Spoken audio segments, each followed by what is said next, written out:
Hello everyone, in this quick video I'm going to show you how you can easily make favorite sounds public in TikTok.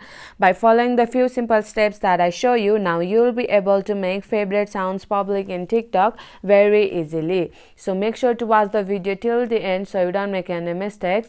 By saying that, let's start the video.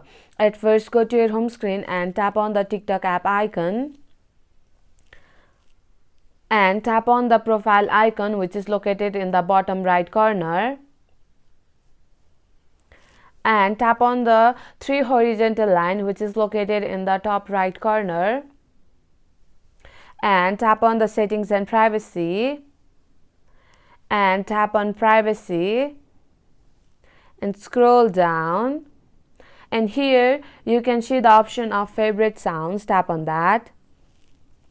And here you have to turn on the button by tapping on here.